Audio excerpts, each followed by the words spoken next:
પંચમહાલમાં જમીનના વળતર મામલે ખેડૂતોએ વિરોધ કરી આવેદનપત્ર પાઠવ્યું। ગોધરા તાલુકામાંથી પસાર થતા અમદાવાદ ઇન્દોર હાઈવેમાં સંપાદિત થયેલી જમીનના યોગ્ય વળતર માટે ખેડૂતોએ માંગ કરી।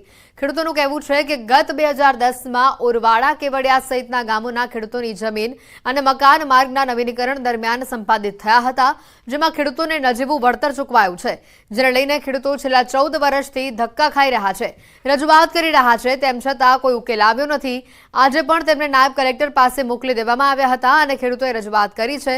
ત્યારે જો તેઓની સમસ્યાનો ઉકેલ નહીં આવે તો તેમની માંગણીઓને યોગ્ય ન્યાય નહીં આપવામાં આવે તો ગાંધી ચિંધ્યા માર્ગે તેઓ આંદોલન કરશે તેવી તેમણે ચીમકી ઉચ્ચારી છે।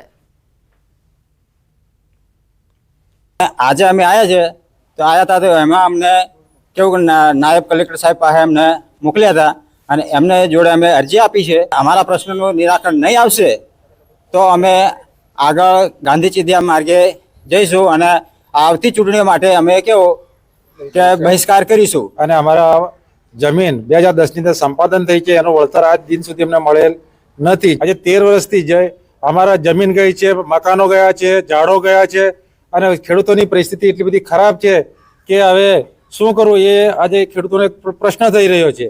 જેથી કરીને અમારી એક ઉગ્ર રજૂઆત છે કે અમને જલ્દીમાં જલ્દી તકે લવાદનો નિર્ણય મળે। સમાચારોમાં હાલ રોકાઈશું એક બ્રેક માટે।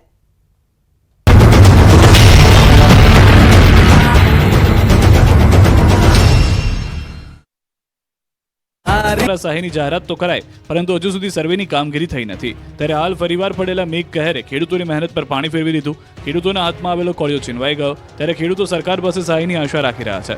ખેડૂતોનું કહેવું છે કે પાછતરા વરસાદે ખેડૂતોને આપઘાત કરવી પડે તેવી પરિસ્થિતિ ઊભી કરાવી દીધી છે। વરસાદે ખેડૂતોની મહેનત પર પાણી ફેરવી દેતા જગતનો તાત ફરી એકવાર કુદરત સામે લાચાર બન્યો અને હવે સરકાર દ્વારા યોગ્ય વળતર ચૂકવવામાં આવે તેવી મીટ માંડીને બેઠો છે। જો સરકાર દ્વારા યોગ્ય વળતર ચૂકવવામાં નહીં આવે તો ખેડૂતોને આત્મહત્યા કરવાની નોબત આવશે અથવા ખેડૂતોને જમીનો વેચી શહેરો તરફ હિજરત કરવાનો વારો આવે તેવી શક્યતા છે। વરસાદની છેલ્લી ઇનિંગના કારણે ખેડૂતોની દશા બેઠી છે। તૈયાર પાક પર પાણી ફરી વળતા ખેડૂતોના મોઢે આવેલો કોળિયો છીનવાઈ ગયો છે। દ્વારકાના જામખંભાળિયાના ગ્રામ્ય વિસ્તારમાં ભારે વરસાદ બાદ ખેતરોમાં પાણી ભરાયા છે। ભાડથર ગામે સતત વરસાદથી ખેતરોમાં પાણી ભરાતા પાકનો સત્યાનાશ થઈ ગયો છે। કપાસ, મગફળી સહિતના પાક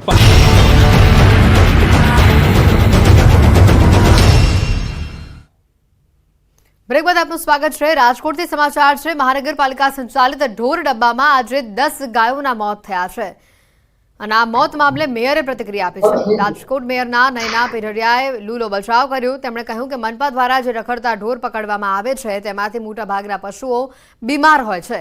ઢોર મોટા પ્રમાણમાં પ્લાસ્ટિક આરોગતા હોવાથી તેમના મોતનું પ્રમાણ પણ વધે છે। એનિમલ હોસ્પિટલનું સંચાલન જીવદયા ટ્રસ્ટ કરી રહ્યું છે। વધુમાં તેમણે કહ્યું કે ટ્રસ્ટ સંચાલન પરત કરવા માંગતું હશે તો સંચાલન પરત લઈ લેવામાં આવશે। આજે કોંગ્રેસ આગેવાનોએ આ ઢોર ડબ્બામાં પહોંચી પશુઓના મૃત્યુનો આક્ષેપ મહાનગરપાલિકા પર કર્યો હતો।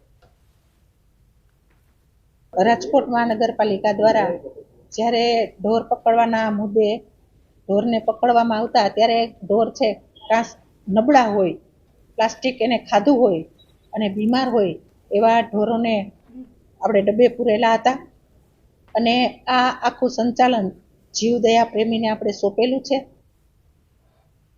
અમદાવાદ જિલ્લા શિક્ષણ અધિકારીએ સત્તાધાર રોડ પરની સાર્થક પ્રાથમિક શાળાને નોટિસ ફટકારી છે। બાળકોની સલામતીને લઈને શાળામાં સરપ્રાઇઝ વિઝિટ કરવામાં આવી, જેમાં શાળાનો દરવાજો રોડ સાઇડ પર સીધો નીકળતો હોવાથી વિદ્યાર્થીઓને અકસ્માતનો ભય રહે છે।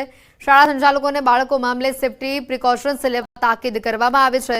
તો આ સમગ્ર મામલે જિલ્લા શિક્ષણ અધિકારીએ કહ્યું છે કે સલામતીના પગલાં નહીં લેવાય તો શાળાના વર્ગો બંધ કરવાની પણ ફરજ પડી શકે છે।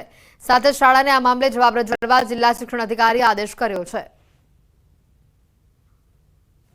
અમે અસલામત જણાતા અમે નોટિસ આપી છે અને એમનો ખુલાસો માંગ્યો છે। આગામી દિવસોમાં એમના ખુલાસાને ધ્યાને રહી સેફટી પ્રિકોશન જો કરવામાં આવશે તો બરાબર છે, નહીં કરવામાં આવે તો અમે આગામી સમયમાં વર્ગો બંધ કરવા માટેની કાર્યવાહી પણ કરીશું। અમદાવાદના સત્તાધાર 4 રસ્તા પર સોલા રોડ પર આવેલી સાર્થક સ્કૂલ છે કે તેને અમદાવાદ જિલ્લા શિક્ષણ અધિકારીએ સોકોઝ નોટિસ ફટકારી છે। બાળકોની સલામતીના ભાગરૂપે અમદાવાદ જિલ્લા શિક્ષણ અધિકારી દ્વારા અહીંયા સરપ્રાઇઝ ચેકિંગ કરવામાં આવ્યું હતું અને તેમાં ક્યાંક ને ક્યાંક અહીંયા જે સ્કૂલ જે છે તે કોમ્પ્લેક્સમાં 2જા માળે અને 3જા માળે ચાલી રહી છે અને જે સ્કૂલનો જે દરવાજો જે છે તે સીધો રોડ પર ઉતરી રહ્યો છે। એટલે કે બાળકો જે અભ્યાસ કરીને જ્યારે છૂટે છે ત્યારે સીધી સીડી છે તે રોડ સાઈડ આવે છે અને તેના કારણે ક્યાંક ને ક્યાંક બાળકોની સલામતી જોખમાય છે, બાળકોને અકસ્માત થવાનો ભય રહે છે અને તેને લઈને સેફ્ટી પ્રિકોશન જે છે તે રાખવા માટે અમદાવાદ જિલ્લા શિક્ષણ અધિકારીએ સ્કૂલને તાકીદ કરી છે અને સ્કૂલને નોટિસ ફટકારી છે. આગામી દિવસોમાં જો સ્કૂલ દ્વારા કોઈપણ પ્રકારના સેફ્ટી પ્રિકોશન લેવામાં નહીં આવે તો સ્કૂલના વર્ગો બંધ કરવાની જે છે નિર્ણય પણ કરવામાં આવશે તેવું જિલ્લા શિક્ષણ અધિકારીએ આદેશ કર્યા છે. કેમેરામેન ખેંગા રાઠોડ સાથે સંજય ટાંક, ન્યૂઝ 18 ગુજરાતી, અમદાવાદ. વડોદરામાં પૂરના સંકટની વચ્ચે chief fire officer Parth Brahmbhatt સામે ફરિયાદ નોંધાવાઈ છે. નશાની હાલતમાં ફાયર જવાનને માર માર્યાની ફરિયાદ નોંધાવાઈ છે. પીડિતે રાવપુરા પોલીસ મથકમાં ફરિયાદ નોંધાવી છે. ફાયરકર્મીને જાનથી મારી રાખવાની ધમકી આપી હોવાનો આ ફરિયાદમાં ઉલ્લેખ કરવામાં આવ્યો છે. જીઆઈડીસી ફાયર વિભાગના ફાયર જવાન અમરસિંહ ઠાકોરે ફરિયાદ નોંધાવી હતી. પૂરની સ્થિતિ અંગે નીચાણવાળા વિસ્તારોમાં અનાઉન્સમેન્ટ માટે બોલાવેલા કર્મીને ગાળો બોલીને નશાની હાલતમાં માર મારતા હોસ્પિટલમાં દાખલ કરવામાં આવ્યા. ચીફ ફાયર ઓફિસરે આંખ, કપાળ, લમણાના ભાગે ગળદા પાટુનો માર માર્યો. મારામારી દરમિયાન ચીફ ફાયર ઓફિસરે છૂટી બોટલ માર્યાનો પણ આરોપ મુકાયો છે. રાવપુરા પોલીસે ફરિયાદના આધારે વધુ તપાસ હાથ ધરી છે. અગાઉ પણ chief fire officer Parth Brahmbhatt વિવાદમાં આવી ચૂક્યા છે. અમારી ડ્યુટી 3 થી 11 ની હતી અને 11 થી નાઇટ આખી નાઇટ કરવાની ઇમરજન્સીમાં, એટલે 2 ડ્યુટી કરવાની હતી. જમ્યા હતા? નહીં જમ્યો છું, ભૂખો છું. કેટલા લોકો જમ્યા નથી તમારા સ્ટાફમાંથી? એ મને ખબર નહીં, પણ હું નહીં જમ્યો. મને ખબર છે કે હું નહીં જમ્યો. શું માંગ છે આપની? મને ન્યાય મળે કમિશનર સાહેબ, કે આ નશાવાળો વ્યક્તિ છે એને શિક્ષાત્મક પગલાં લો. હું નાનો માણસ છું, મારી બૂમ કઈ સુધી જાય ખબર નહીં. સુરતના જંખવાવ માંડવી માર્ગ ઉપર મારામારી થઈ.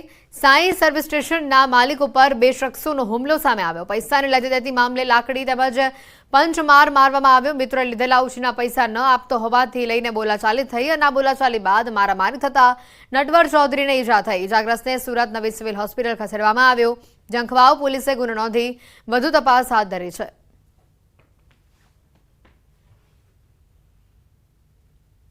દેશમાં ત્રીજો એવો અંગદાનનો કિસ્સો કે જેમાં માત્ર 6 દિવસના નવજાતના 5 અંગોના દાનથી 4 વ્યક્તિઓના જીવનદીપ રોશન થયા. નવજાતના લીવર, 2 કિડની અને 2 ચક્ષુઓના દાનથી 4 વ્યક્તિઓને નવજીવન મળ્યું. સુરતમાં મજૂરી કામ સાથે સંકળાયેલા મયુરભાઈ ઠુમરની પત્ની મનીષાબહેનની કામરેજની હોસ્પિટલમાં નોર્મલ ડિલિવરી થઈ અને નવજાતને જન્મ આપ્યો. જો કે કેટલીક તકલીફો નવજાતને થતા તેને સુરતની ડાયમંડ હોસ્પિટલમાં ખસેડવામાં આવ્યું, જ્યાં તેની સારવાર કરવામાં આવી. પરંતુ ડોક્ટર્સની ટીમે તેને બ્રેઇન ડેડ જાહેર કરતા પરિવારની સંમતિથી જીવનદીપ ઓર્ગન ડોનેશન ફાઉન્ડેશનનો સંપર્ક કરવામાં આવ્યો અને રજીસ્ટ્રેશન કરી મુંબઈની નાણાવટી હોસ્પિટલમાં લીવર, 2 કિડની IKDRC અમદાવાદમાં અને 2 ચક્ષુઓ લોકદ્રષ્ટિ બેંક અમદાવાદને સોંપવામાં આવ્યા. નવજાતના ઓર્ગન વિવિધ શહેરમાં પહોંચી શકે તેના માટે ડાયમંડ હોસ્પિટલથી સુરત રેલવે સ્ટેશન સુધી ગ્રીન કોરિડોર તથા સુરતથી